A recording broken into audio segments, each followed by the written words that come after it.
Hey everyone, good morning. So what is today? Thursday. So today we're going to talk about profits, profitability, and really why it's the number one important thing when you're running your business. If you can't obviously guess why, which I'm sure you can, because you wouldn't be in business if you wouldn't make a profit. But more importantly, I want to kind of bring up a different perspective for you, actually a few different perspectives regarding profitability that people tend not to focus on. I don't think about profitability every single day. It's not something I think about when just in general, but it is the reason why I continue to stay in business, okay? It kind of has to be in the back of your mind. Other things drive your business, such as product line, customer service, SEO, things like that. But you have to understand that we wouldn't be doing all this if it wasn't for profits. And I want to discuss it in general, right? Profits in general. I want to discuss it in regards to how you, and I'll get more detail with this, how you run your business, okay? The actual running part of your business, hiring employees, and a few other things, okay? Good morning. I'm just going to take my allergy pill.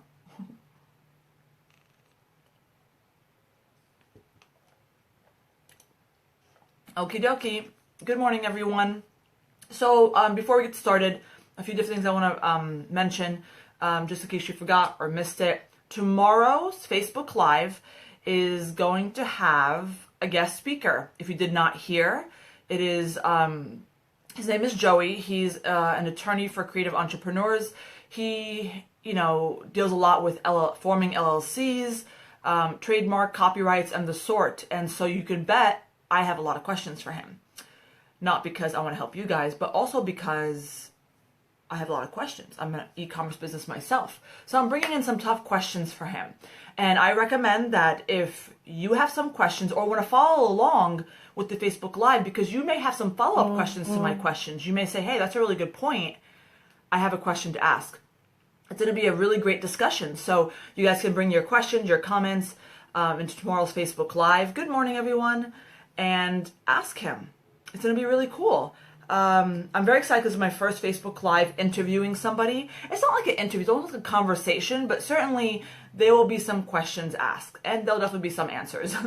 I already told him that I'm kind of tough when it comes to these type of questions, because these type of this type of category, right? Trademarks, copyrights, has a lot of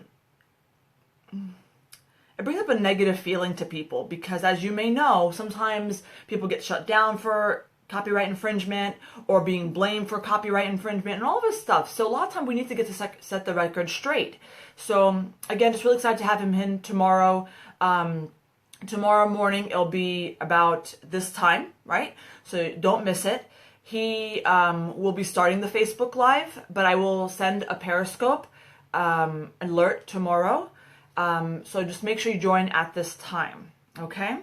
Okie dokie. So you thought today was Friday, huh? No.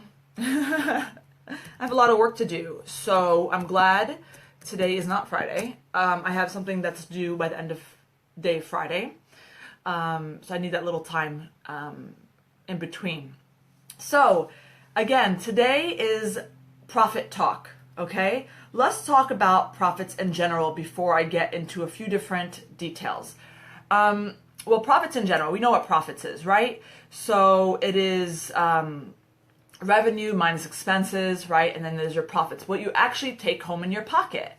And there is no reason, unless you're a non-profit business, not for profit business, that you should be running a business that doesn't make profit. And I'm going to throw this in there, running a business that doesn't make enough profit. There's 33 people on this call. There's been more joining us very soon. And I want to ask you guys in this video, in this Facebook Live, how many of you know what your profit margin is? Okay, how many of you know what profit margin is?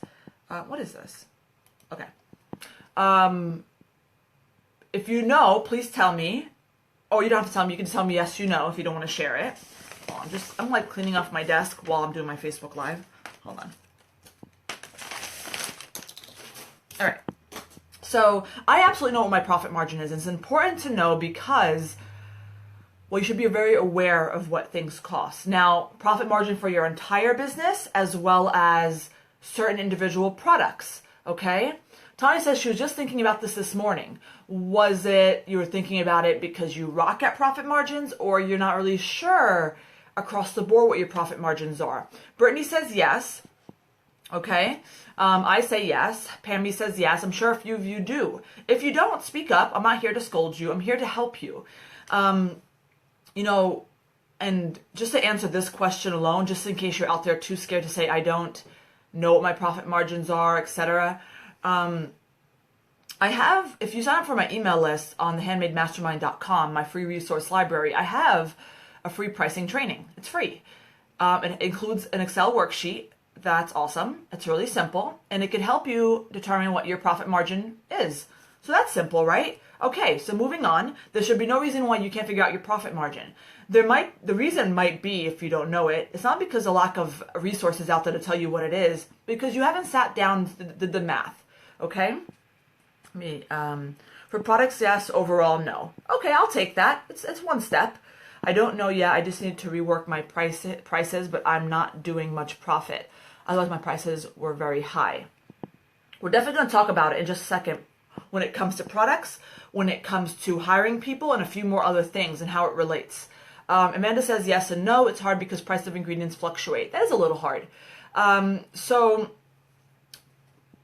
again, you have resources to tell you what your profit margins are. If you lack the patience to sit there and say, okay, this costs $1.14. I did the math, and this costs 45 cents, and and all of a sudden altogether this cost $2.16. If you lack the patience, then I personally can't help you. I think it's important that you obviously know your profit margin, and these next few examples I'm about to show you or talk to you about, hopefully we'll get that through to you.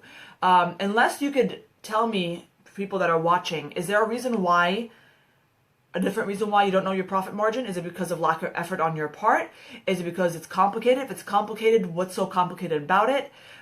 Yes, the ingredients in your case, Amanda, will fluctuate, but if you know your profit margin in a range, like Amanda might say, okay, Dahlia, it depends on my price of ingredients, but I could tell you that my profit margin ranges from 55% to 67%.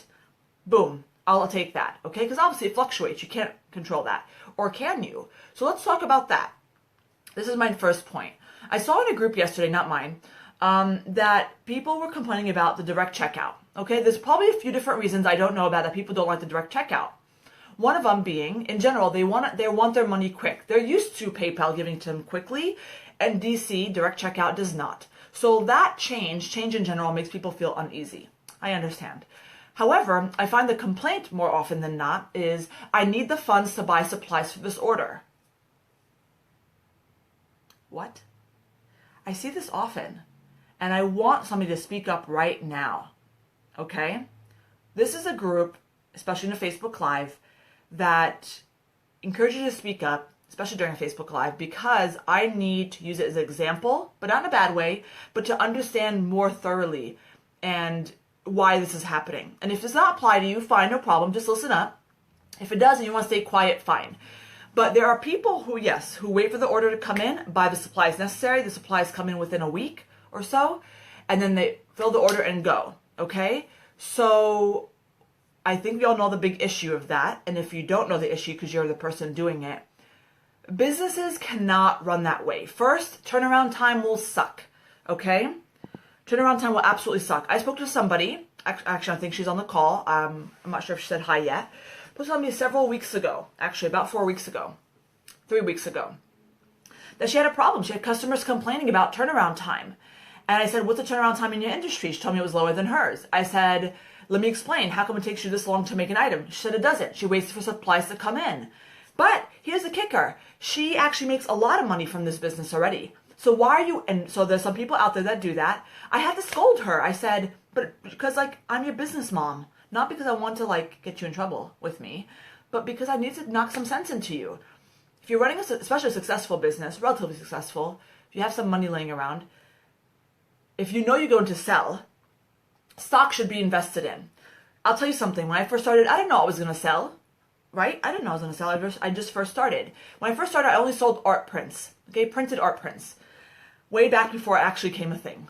And all I housed was cardstock, obviously my printer with ink, and some packaging supplies. So I bought the minimum I had to. And of course, when you buy the minimum, it's more expensive per item unless you buy a huge amount. I know that, but I first started.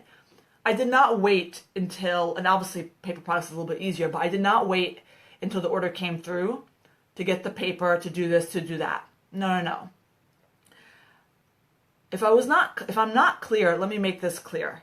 It is not how you should run your business. Now, I will tell you, when I got into stationery, okay, I only housed the most popular colors in envelopes, okay? Just a little bit of each, because I wasn't that busy, okay? And when big orders came in, I would send my husband to the store. Yes, I didn't buy wholesale quite yet. To this really, really nice paper stationery store, and they would buy envelopes. I would buy so much from them that they would give me slight discounts when I buy a certain quantity. And the certain quantity was 20 sets of 10.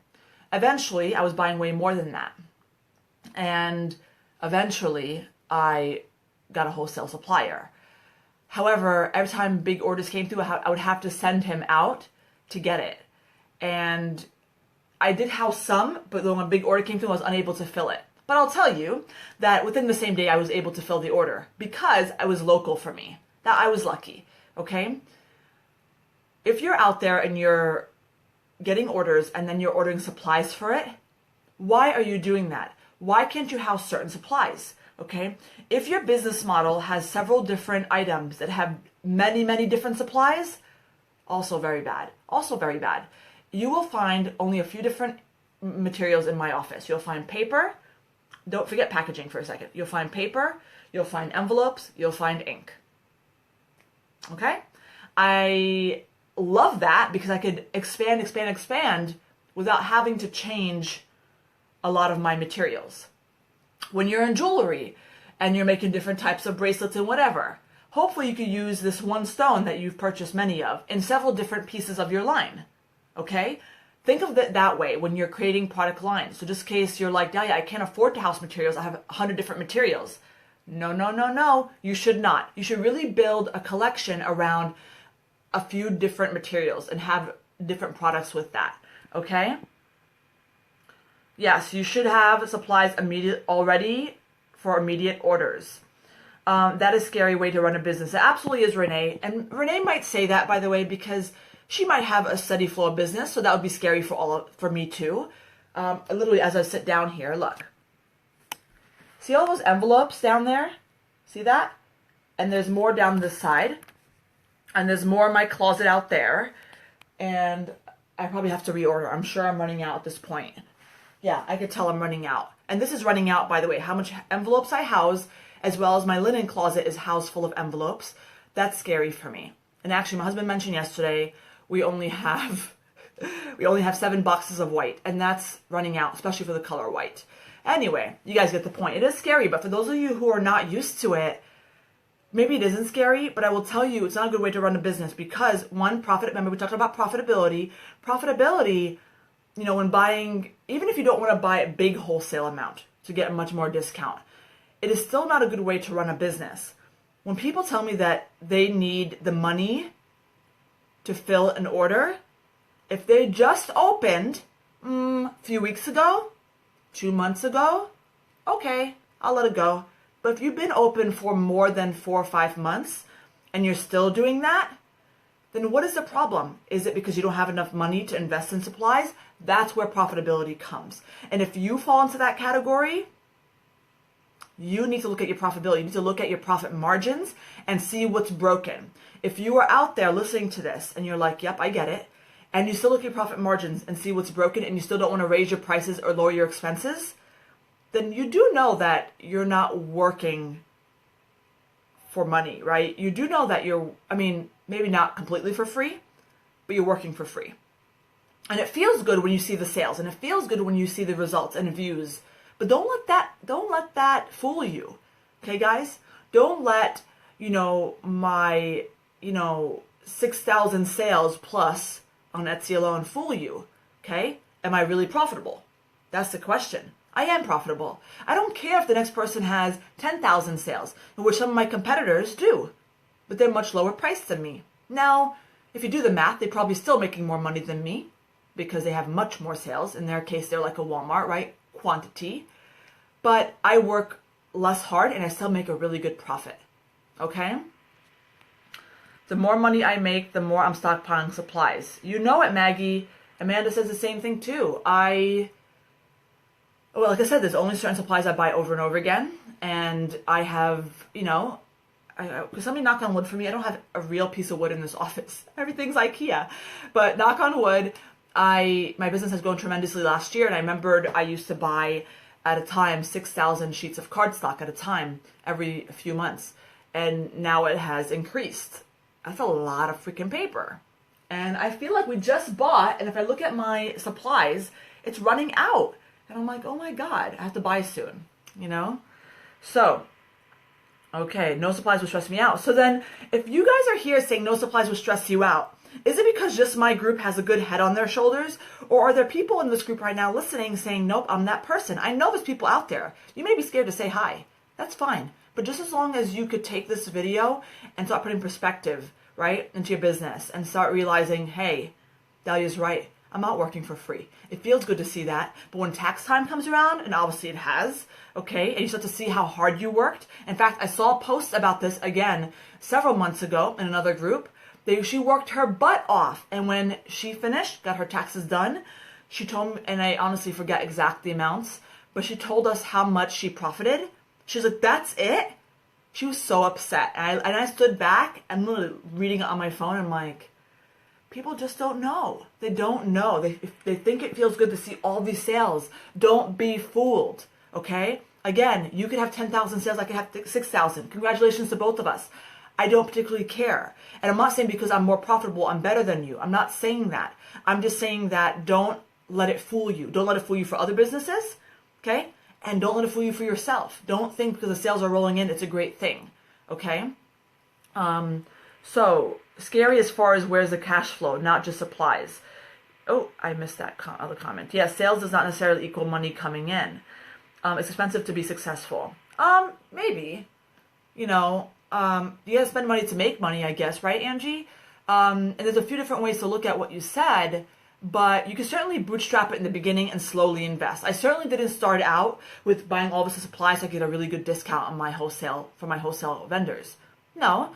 So it took me a while to get there. So if you wanted me to experience overnight success, yeah, that would have been really expensive. I would have to hire people, etc., do this and do that, have people help me put listings up, etc. But I didn't want that. I was okay to go to steady growth, and then eventually I exploded. That was okay with me. So it may be expensive to be successful, but over time, it shouldn't be that expensive. When you say expensive, that makes me worry, meaning I feel like the profit margins are not what you want it to be. If that's the case, you have to really look at what your profitability is. Okay? I'm knocking on wood. Okay, cool. Thank you, Nicola.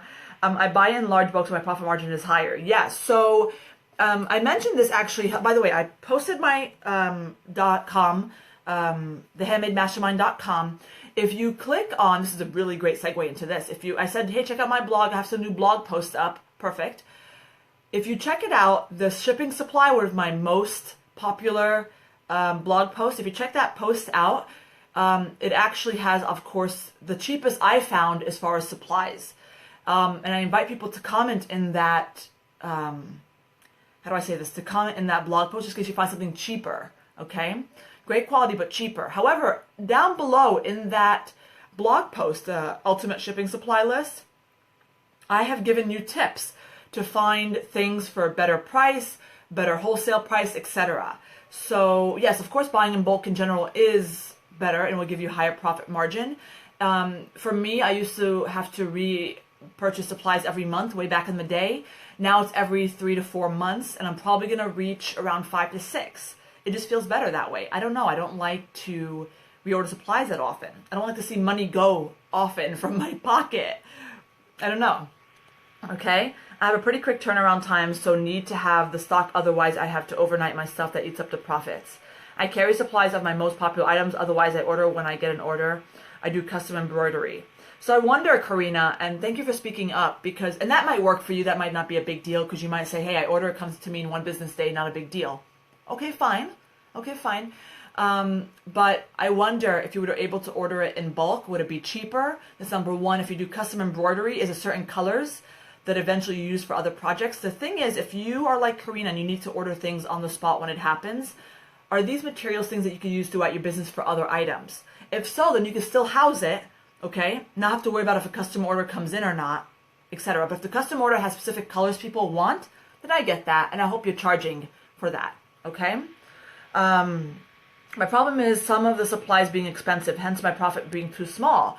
Okay, love this problem. Thank you for speaking up, because this is a problem for people. I don't know what supplies you're referring to, but let's go through some supplies before I go to my next big point, which is hiring people and profit margins, etc. So things that we need in our business is obviously materials to make our product, is packaging supplies and the like, okay? And I can't think of anything else that's tangible. So that's a few different things. If your supplies are too expensive, okay, when you say expensive, it's all about it being, it's relative, meaning it's in ratio to your price. If I sold something for $100, okay, and it cost me $12 to make, it's not that expensive to make. But if it cost me $12 to make and I sold it for $24, it's kind of expensive to make. So it's all about, it's a ratio to price. So how are you pricing yourself that you think you're expensive? That's number one. Should your prices raise? And if not, if you're like Dahlia, I'm pricing myself toward the end of the market, and I have nothing to justify why I'm so high priced. Let's just be honest with each other, right? Maybe that's the case. But the other way to actually help your profit margins is to lower your costs. How could you lower your supplies? Because you said your supplies are expensive. Buying them in bulk, buying them in wholesale, finding other vendors, asking vendors for discounts if you buy a bigger quantity. That's what I did.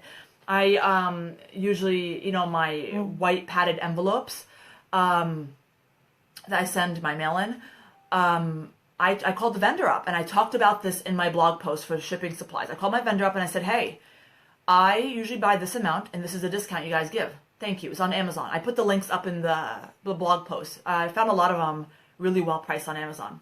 Anyway, so I called them and I said, I found your listing on Amazon, found it for this price, but I need a discount. I want to buy a larger quantity. They're like, how much you want to buy? I said, whatever you want to give me for another price discount. I will buy the amount you need, right? So she said 5,000 units. I said, done.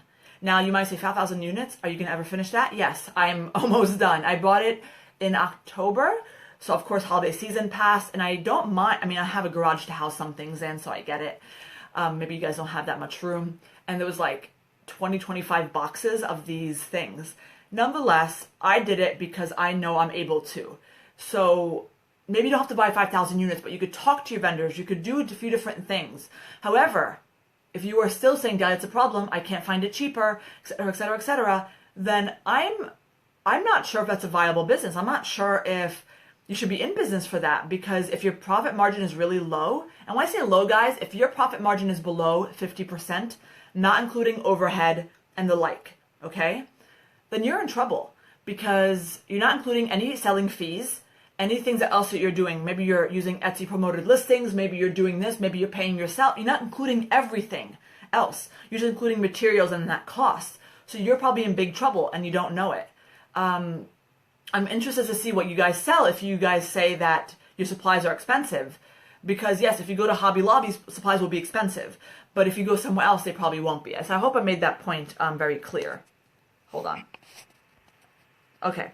Sarah, your blog post is great. I use it to stock up on supplies. Yes, it's one of my most popular blog posts. I think there's some other great ones in there. So if you want to check out thehandmademastermind.com, I put the link above. It's the ultimate shipping supply list. I really tried hard. Well, I put all mine in there, and you know that I'm trying to find the best prices because I'm buying quantities of 5, 6, 7,000 of these things. Like literally, I buy so much. So you know every penny counts for me. So you know I get you the best price in those links. Next, if you have, other supplies you use that's not on this list, it's not just about product paper sellers. It could be about anything. Maybe you know where the best jewelry boxes are. Send me a message. Send me a message on the comments in that blog post. I'll be happy to put it up if you found the best price, or if you found a better price, I'll be happy to change the link. But I think that blog post is great because people fail to know where these things are. And you know how I know that? Because when I first started, even a year into it, even 2 years into it, I still didn't know the best suppliers. So imagine, I was a few years into it and I didn't know the best suppliers yet. So you could bet that you still don't know. And you have to be open to looking at other vendors sometimes or other places to get it. In fact, about a year ago, I changed one of my vendors for something. What was it for? I remember changing because I found something for a better price. It was the exact same thing. Forgive me as I forget what it was. I think I know what it is, but don't quote me. It was a vendor I bought from their website, but I found it cheaper on Amazon. I don't know how they do it. I don't know how, but I guess they want that Amazon customer because there's a lot of people looking at Amazon. So it makes sense. Okay. I wish you lived in the UK to help us with shipping supply. That'd be fun. I'd love to live in the UK. That'd be cool. My fabrics are exclusive, so they tend to be more expensive than buying at a haberdashery. So here's the thing. I'm going to mention this, and I'm not sure if that's the case with you. If you're buying supplies that you cannot rebuy, so I'm not sure what you mean by exclusive, but things that you cannot rebuy. So if I'm using this cup as a supply and I can't get 100 of these anytime I want, or 50 of these, or 200 of these anytime I want, then you're kind of have a weird business plan, weird business model, because my suppliers will always have my items. Do not build a product line, do not build a business on limited edition items, okay? I don't mind if you have a following to build a limited edition item. Like I have a following, particularly my email list, and I pulled out a limited edition item in January. It made me over $1,500 in a few days. What? Exactly. It made me over $1,500 in a few days. A few days. Was it 4 or 5 days? I don't know, but the point was in January, I forget. But that's when you can do limited edition items. Don't base your business model off of that immediately. Well, this is one thing I'm not worried about. I stock on my yarn every 3 months or so. Perfect. I recycle everything that I can for packaging items. Perfect. I'd love to know about cardstock paper supplies. After a while, Michael's is expensive. There's quite a few out there. You just have to not hit the books. Obviously, you're not going to hit a book.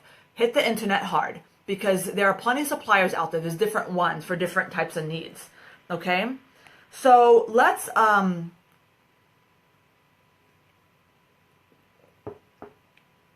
Excuse me. I agree, Amy. Fabrics can go out of print and you can't control that. But hopefully you're not buying the sale section where you completely know it's out. And that's what I'm talking about. I think after so many runs, yes, they will stop selling it, but that's fine. And you can't control that. But, that's just my opinion. Let's move on to the next point. Okay, we talked about supplies. We talked about profitability as far as your products, right? We touched on it. Before I move on to the next one, let me just say this. Again, if you want to check out my free pricing training, even if you don't want to watch the whole thing, screw it. Don't watch the whole thing if you don't want to. At least get to the Excel spreadsheet, okay? The free pricing training, by the way, is in my free resource library. Click the link above and to sign up. And go use the Excel spreadsheet to see, yes, Pammy, thank you, I got it. To see what your profitability is like. Simple.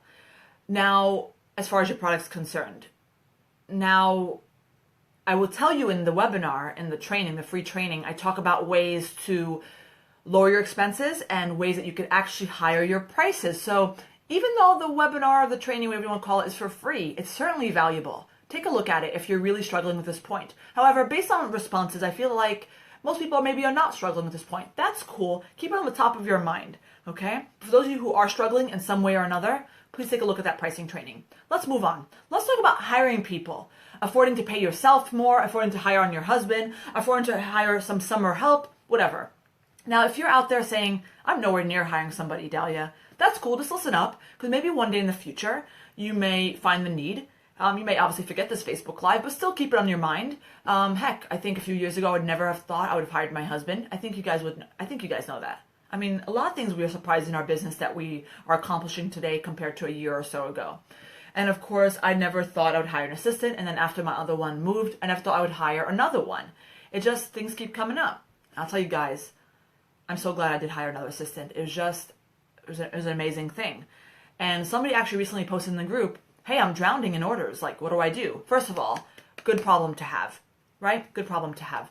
I remembered my old store manager used to tell us that we were so busy with sales in Macy's, so busy, or whatever it was, and the store was a mess. He's like, okay, this is a good problem to have, but we can't open the store being a mess. So we'd have an action plan and we get to it. In this case, what is your action plan? I forgot who it was. Actually, I think I know who it was, but I want to say the name just because I'm wrong. But she was drowning in orders. She's like, how do you keep your head above water? And I simply said, okay, is it time to hire somebody? And I pretty much said, hey, what if, you have to do the math yourself. So bear with me as I'm going to act like I'm talking to myself, even though I'm talking to you guys. I would do the math and say, okay, so I'm going to hire Sally for $10 an hour, okay? How much you want to hire her, give or take. So if I hire just part-time, I'm going to say 30 hours for me. Okay, where's my calculator? Damn it. Well, $300, okay? So that's $300 a week. Times 4 weeks, give or take. What is that? 9, 10, 11, $1,200 in a month. So I'm hiring Sally, I'm going to write this down, for $1,200 a month.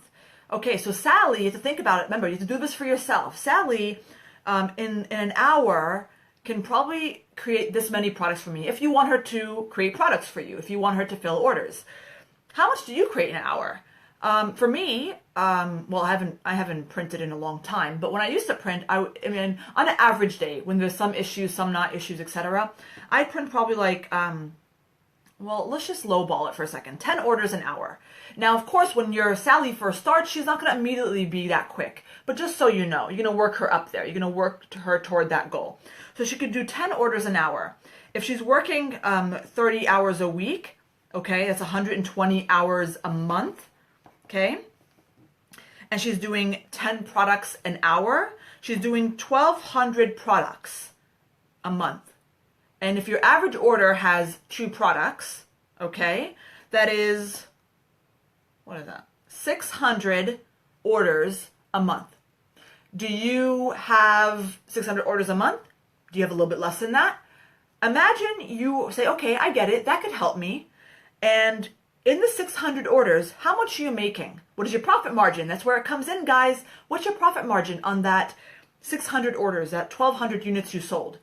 If you look at the profit margin and say, okay, I have to minus $1,200, right? Yeah, because I'm paying Sally. Is it still worth it for me? Now, if it's not, if you reach a point where you can't keep your head above water and you can't afford to hire somebody, there's something wrong in your pricing structure, okay? But if you find yourself like, yeah, I can afford to hire her, because not only can you afford to hire her, the amount of hours, the 120 hours you saved in that month from yourself, filling those orders, you could do something else. What are you doing? What else are you doing? And here's the key. So when I hired my other assistant, and I haven't had an assistant for a while, so I kind of fell out of a groove. I said to myself, when I hire her, she has to work on things that matter, and I have to work on things that matter. Now that seems like a no-brainer, right? Yes. But think about it like this. My current assistant's not really filling orders. She does it once in a while to get a groove going, so then, she gets Okay, sorry, I got a phone call. So, what was I saying? Okay, but she's working on other strategies for me that I know over time will give me a return on my investment. Okay, never mind what those are. But imagine for you, you're having this person fill orders, like my husband fills orders. Okay, because my husband fills orders, I'm able to work on other things. One of those things, guys, you obviously know in my case, it's a little bit different than your case, is that I'm working on handmade mastermind stuff, right? For you guys, that takes a lot of my time, and it does make me money, right? You guys buy my webinars, etc., whatever. So that doesn't mean, but in your case, as an e-commerce business, what are you doing while Sally's doing all that grunt work? What are you doing to make money? Now, I could give you a few examples, but obviously everybody's going to be different and vary. You could be working on, let's just say, 1 second. New product line. I mean, again, things are going to vary. New product lines, really utilizing your Instagram following that you used a little bit here and there that you saw was making you money, but you have to utilize it even better. Email list, growing your email list, marketing to your email list, working on the SEO listing that you have no time to do, work on getting your Amazon listings up because you know it's a platform to be on, getting your .com ready. Now, by the way, guys, sometimes some of these to-dos that you have to do that are worth it don't feel like they're worth it in the beginning. Running a .com or building an email list or XYZ doesn't give you immediate results, right? Because you're building a .com, you have to really get it together. It might take several weeks to get everything up. You have to fix it. You have to do this. So sometimes you have to see the bigger picture. And of course, if you have the tools, the know-how, etc., then you should know that eventually it will turn a profit.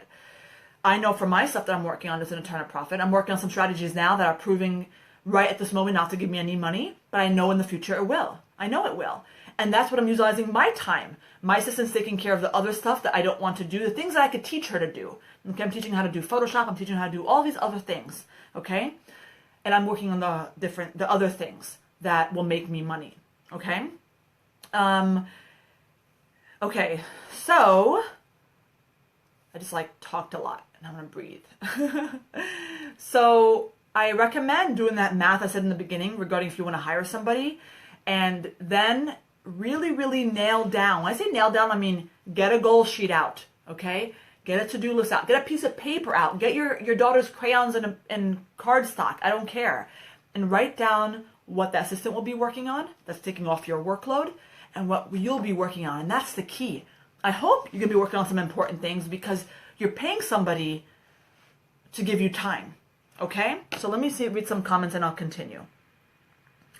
I love to hire somebody to do my yard work since it's so time consuming. Yes, if you find that you're missing chunks of time because of things in your personal life, and I don't mean, I'm not gonna, get involved in people's family life, right? Personal life. So I'm not saying you have to hire a babysitter for every waking moment your kid's awake. Obviously, you want to spend time with your kids. I get that.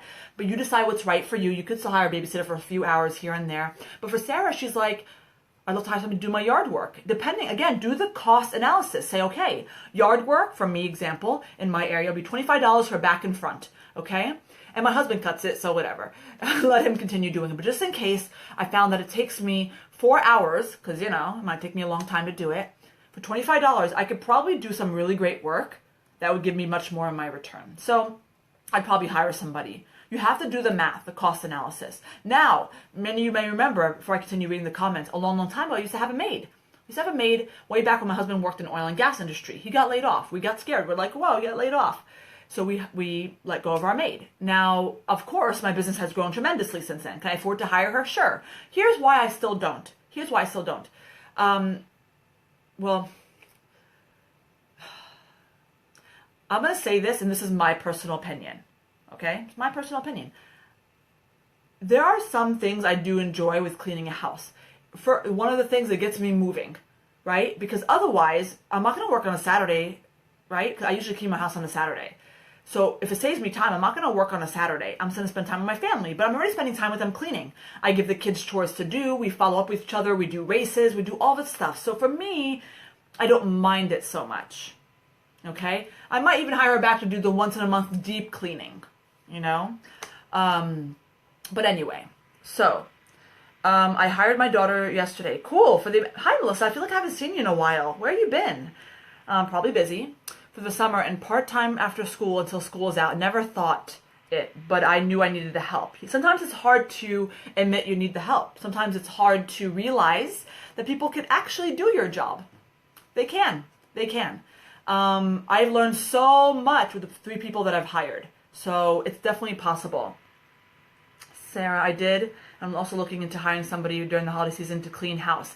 Yes. I think hiring somebody in the holiday season, especially for the type of business, it will probably be actually really, really good for a lot of us. Okay? Or if you ever decide to do a Photoshop webinar, I will, but buy it. Oh, okay, got it. You look so thin, Dahlia. How much weight did you lose? Thank you, Minnie. I have lost a lot of weight. I think, by the way, the reason why you mostly see my face, you don't see my body in these. I think the reason why is because I've been getting a tan because I've been walking outside. So I may appear thinner on my face. However, my weight gain does not come in my face. Even though I may not realize it, maybe it does lose a little. I don't know. But I have lost weight. I think by now I've lost a little over 15 pounds. Forgive me as I don't have, my phone has my tracking, so I can't use my phone because I'm talking to you guys now. But a little over 15 pounds right now. So, and that's a little over a month. So that's really good.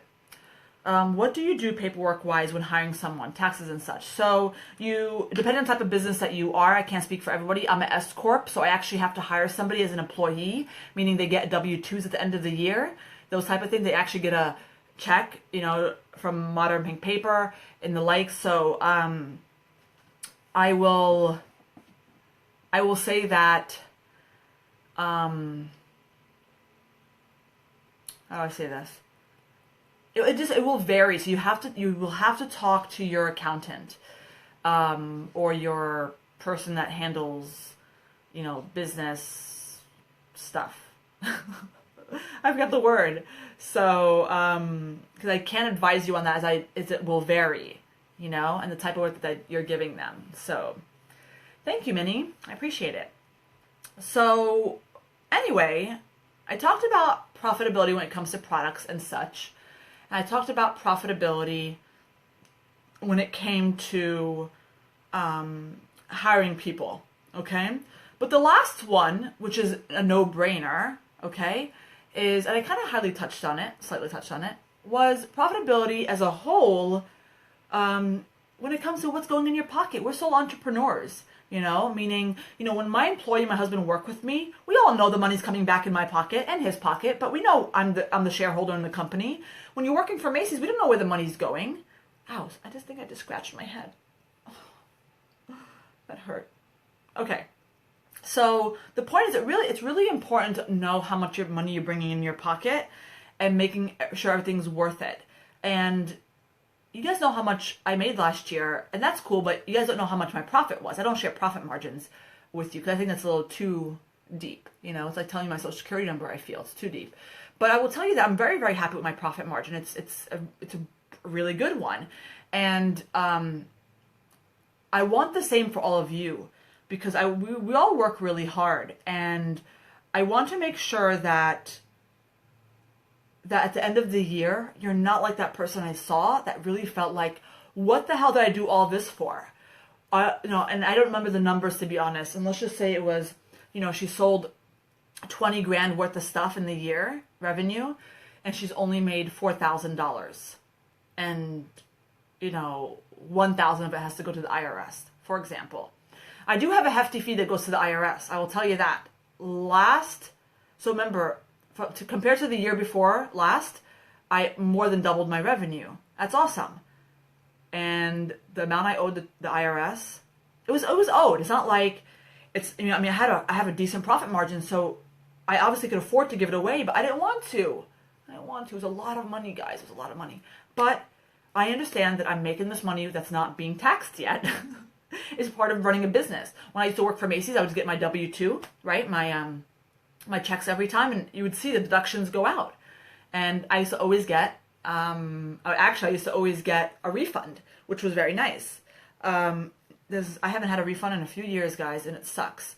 Point is, I don't want you guys to fall during tax time and realize, oh, I talked about profit margins. I'm okay with profit margin, but after I give Uncle Sam his money, I realize how broke I am and how much I realize how broke I am and how much I given, how much my profit margin is really, it's not really that great. So even after taxes, this is my bigger point.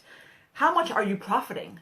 And I will tell you that I'm still pretty darn good after I pay Uncle Sam. Now, again, I'll say this because you guys are my friends. I really wish I was able to keep that money, guys. It was so much.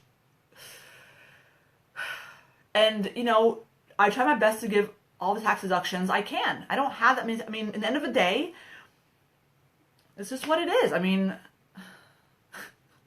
hope you guys can connect with me, because the frustration to give that much money away, even if it's a smaller amount or whatever, it's still money, and it's still a decent amount compared to the amount you've made. It's in ratio, So it's still hard, but it is part of the business life. And if you don't set money aside for taxes, you're also going to be screwed, I don't set money aside. I keep it in the same account because my profit margins are relatively good that I don't need to. The only reason why I would want to keep it aside is because I don't feel like I'm giving it away in the end, because I already set it aside. But I do pay the IRS quarterly, because because that's, they don't want you to hold on to their money, because they know I'm going to owe them. So Okay, girl, me too. The IRS rewards hard workers. Well, they don't they? I will tell you, I'm trying my best to find other deductions. I can't. It's just what it is, like I said. Of course, I could invest more in my business, but I don't, but here's the thing with people that want to invest more in their business. If it's worth it, absolutely. But I'm not going to just spend just so I could avoid paying the IRS, because I could have had some of that money in my pocket if I didn't spend it all, because I would have given just some of it to the IRS. Okay? Oh, 64 people on this call. I guess it's a really important topic for people. If you guys just joined not too long ago, you probably missed a lot. Make sure you join. Make sure you watch this in the beginning, okay? Question, a little off topic, but I keep getting invited to sell an Amazon business seller. Yes, I've been invited a few times. Do you know pros and cons? Adding one more thing makes my head want to spin off my shoulders. I don't know the pros and cons particularly, but what I researched about it was, if you, and there's some listings you may or may not have noticed, but if you shop on Amazon and you're a business account, so I'm a business account on Amazon, we get access to listings that if I'm buying things in bulk, like I'm about to say scotch tape, clear packaging tape or what have you, they will give quantity discounts. There's if you will, an extra variation, an extra option, drop-down option that gives us discounts if I buy a certain amount of quantity. And so business buyers, if you think about business buyers, need to buy quantities because they're in business and they need to use your product often. So being a business, if you're part of that business buyer program, whatever it is, you're able to take your listings, your handmade listings or your regular listings, and apply a quantity discount only available to business accounts, such as myself. So then you could hopefully close a sale on a business that's buying a larger quantity. Now, why did I not do it? One, because I didn't have time to even think about it too much. But more importantly, I find that my target market is not business buyers. That's number one. Number two, could they use it? Absolutely, because I also see that, well, you know what? I take that back. My target market in general is not business buyers. However, I find that a lot of people buy my stationery that use it for their doctor's offices. Like they'll see or for themselves as a professional. So I see Jackie King, RN, or blah, blah, blah, MD, things like that. But I'm not sure if those people actually have a business account. And that's what I'm getting at. And the only way to see your quantity discounts if they have a business account. And so because of that, I don't think it matches my target customer. If I was selling cardstock in general, I absolutely would. If I was selling tape, I would absolutely would, and things of the sort. I don't think it matches me. That doesn't mean you shouldn't give it a try, Melissa. You give it a try and then opt out of it, So, Brittany, the difference is Macy's paid half of your taxes when you're self-employed. Yes, I agree. That does suck, right? But I'm not self-employed, Brittany. I'm not self-employed. I'm actually employed by Modern Pink Paper. I'm an S Corp, so it's a little different. And what that means is that I don't pay double taxes like maybe some of you do. Let me explain what that even means further. And this obviously goes in line with talking about profit margins, because I keep more money in my pocket. Now, it's not worth it to be an S Corp or file as an S Corp unless you make a certain amount of money, because the fees to keep up with the S Corp there's some. But I don't have to pay the self-employment tax. Let's just black and white statement. There's obviously some more details about it, but I don't have to pay the self-employment tax. So I save, around 10 to 15% of taxes because of that. Now, Dahlia, me, I pay, because I'm an S Corp, I'm a shareholder of the company, so all the profits filter into Dahlia's personal tax return. And because of that, I am now at a higher tax margin, right? Is that what it's called? Bracket? Tax bracket? Yeah, tax bracket. And because of how much money I make, I'm in a very high tax bracket. So, what could I do? So, I live in a tax-free country. You lucky duck. Well, certainly that's an advantage, but there's also an advantage to living in America. Obviously, when you're selling on Etsy and the like, it's I think a lot of the e-commerce online transactions do happen within the U.S., so that's our benefit. But yes, we pay taxes for that. Mary, this is why I started paying quarterly taxes. Yes, and if the new tax plan is implemented, our income tax rate for small business will be 15%.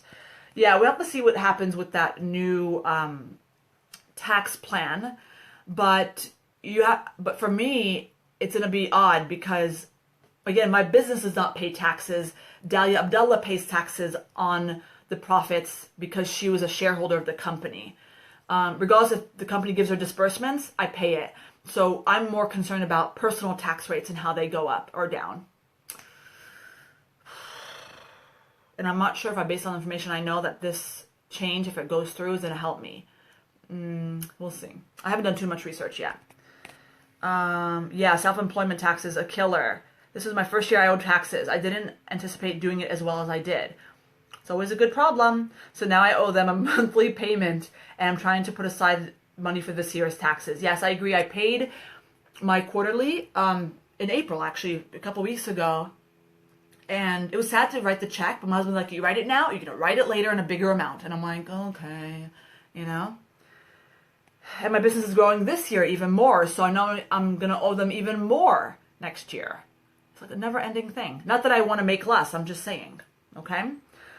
I get a lot of business buyers already. Then maybe it might be right for you, Melissa. It might be right for you. And how you know this, Melissa, and if anybody's watching this and wondering, how do you know if you have business buyers? It actually says, instead of saying custom order on Amazon listing, you'll see it. It's in a different color. It says business buyer. I have a few sprinkled here and there, but I'm not sure if not enough to give it a try. And not that I want to give it a try. It takes a while I just want to make sure I'm doing everything right. So I don't have, at this moment, the time to get it done. And I'm not saying I have the time for all the things that don't make any sense. I'm working on things that are making me money. So I have a good problem. Oh, my assistant's here. Okay, so yeah, self-employment tax is a killer. All right, guys, I'm gonna let you guys go. I have a lot of work to do today. I hope you guys enjoyed today's Facebook Live. It's something that I want to bring perspective to that we often don't think about, but we know it runs our lives because at the end of the day, like I said, my last point was profitability, taxes, all this stuff. And you want to make sure that you're working hard for something, and not just for something, but for enough. Imagine you worked hard all year and you realize, you know, your revenue, let's say, was 50K, but you worked hard all year and all you're bringing home is 8,000 after everything. Is that even worth it? I'm not sure, you know, and probably even less than that, let's just say. So I want you to think about it like that, okay? So guys, I want to remind you, for 50 people on this call, make sure you join me on tomorrow's Facebook Live, tomorrow morning. Same time I come on every time, which is at 8 o'clock, 8:05. I have a guest speaker coming on, not a guest speaker. I'm interviewing somebody. It's going to be Joey. Joey is an attorney for creative entrepreneurs, and he handles things and questions and deals with forming LLCs, trademarks, copyrights, and you can bet I have a list of questions for him. Literally, I do. And I would love for you to join me to ask some questions yourself, as well as maybe follow-up questions to my questions. I'm asking him hard questions, okay? And I told him, I said, I'm going to drill you because some, you know, this type of topics makes us nervous as e-commerce businesses, right? We don't know how much something costs to trademark. We don't know what happens if we get accused of IP infringement, etc. So I definitely I'm very excited to have him on tomorrow. So don't miss it, okay? It's going to be on time. Don't miss it. Just going to be great. Okay, thank you. Have a great day. I like starting my day off watching your live broadcast. Thank you, Pammy. I'm really glad. I really appreciate it. And I love doing them. Okay, guys? I will catch you tomorrow. Don't be late, all right? Bye.